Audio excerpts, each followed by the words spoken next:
साथियों, शुक्र देव के स्वामित्व वाले तुला लग्न के जातक या जातिका की एक अच्छी या बुरी बात यदि हमें निर्णित करनी हो तो इस जातक या जातिका का जो सबसे सकारात्मक और पॉजिटिव पहलू है वो है इनकी निर्णय क्षमता। निर्णय क्षमता जबरदस्त होती है, दूर की सोच करके और बहुत अच्छा और श्रेष्ठ निर्णय ये लेते हैं।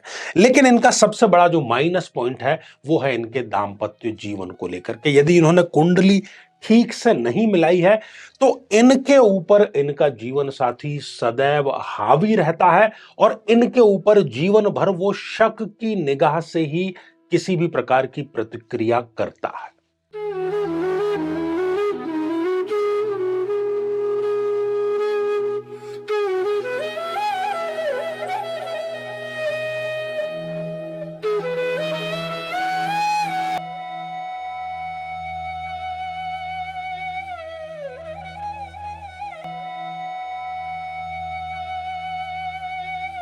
तो मेरे बहुत ही प्रिय और बेहद सम्मानित साथियों, हृदय की असीम गहराइयों से अभिनंदन, बहुत बहुत हार्दिक स्वागत।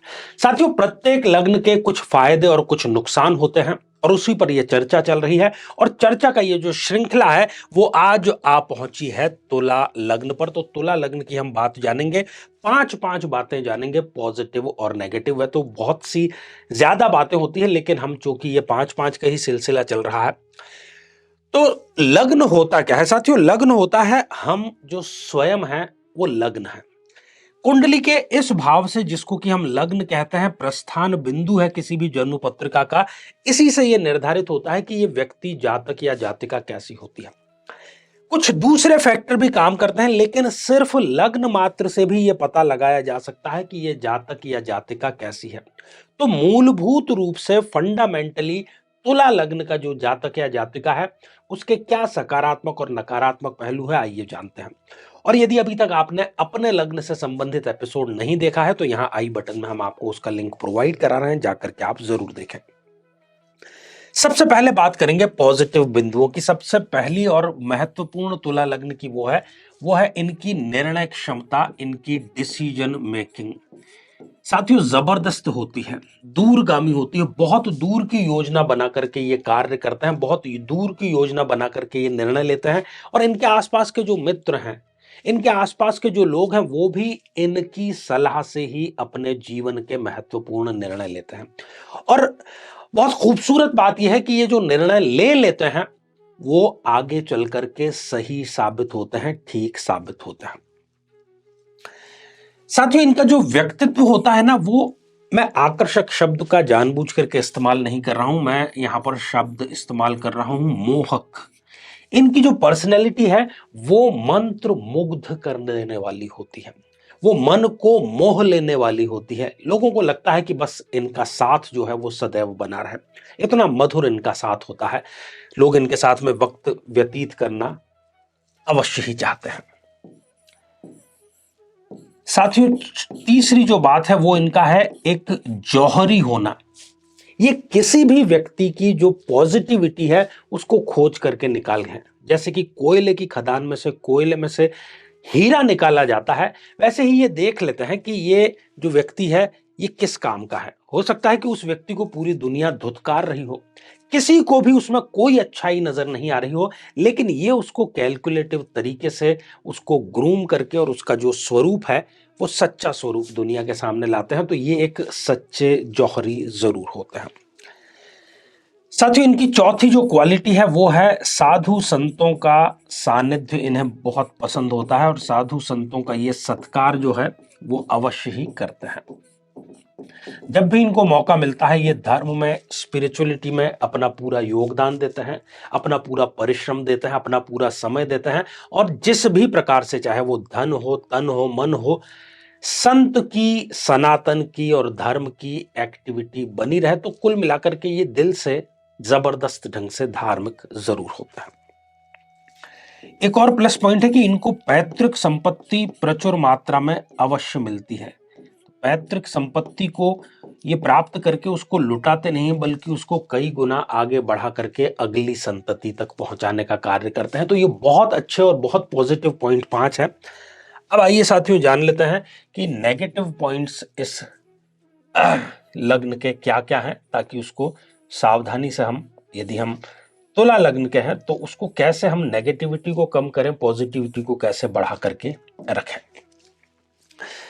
साथियों, इसमें सबसे पहली बात है कि अवसर को चूक जाना। मैंने आपको बताया कि ये डिसीजन तो सही ले लेते हैं, परंतु ये कई बार डिसीजन लेने में इतना ज्यादा समय गंवा देते हैं और कई बार ये एनालिसिस करने में इतना ज्यादा डूब जाते हैं कि चिड़िया चुग गई खेत।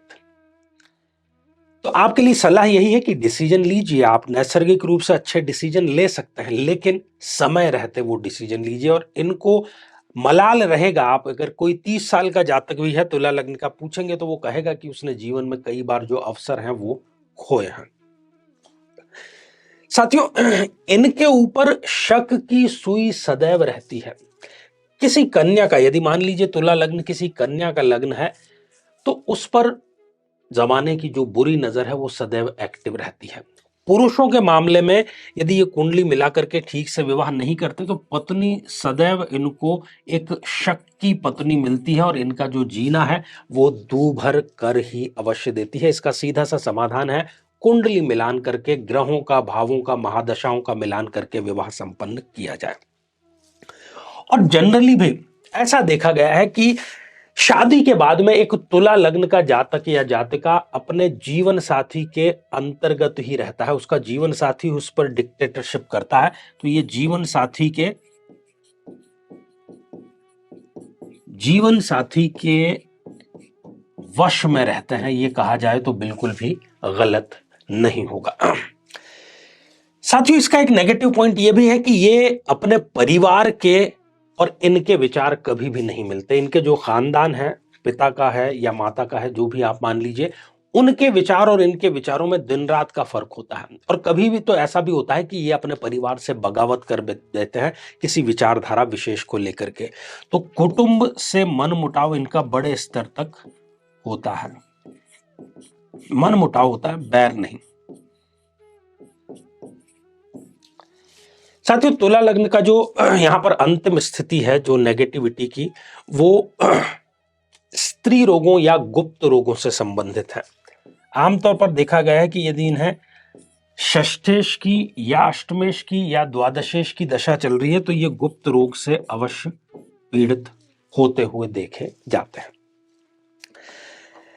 इनको चाहिए कि जो भी इनको महादशा चल रही है उस महादशा का मंत्र नियमित रूप से पाठ करें और अपने जीवन को आसान जरूर बनाएं। जीवन में किसी समस्या का सामना कर रहे हैं, जैसे कि शादी में देरी होना, पति पत्नी में मनमुटाव या तलाक तक की नौबत आ जाना, संतान का प्राप्त न हो पाना, नौकरी या धन प्राप्ति में बाधा आना, जीवन के प्रत्येक क्षेत्र में किसी न किसी प्रकार की बाधा आना, तो आज ही अपनी जन्म पत्रिका का संपूर्ण विश्लेषण करवाएं और पाएं समस्या से सदैव के लिए मुक्ति।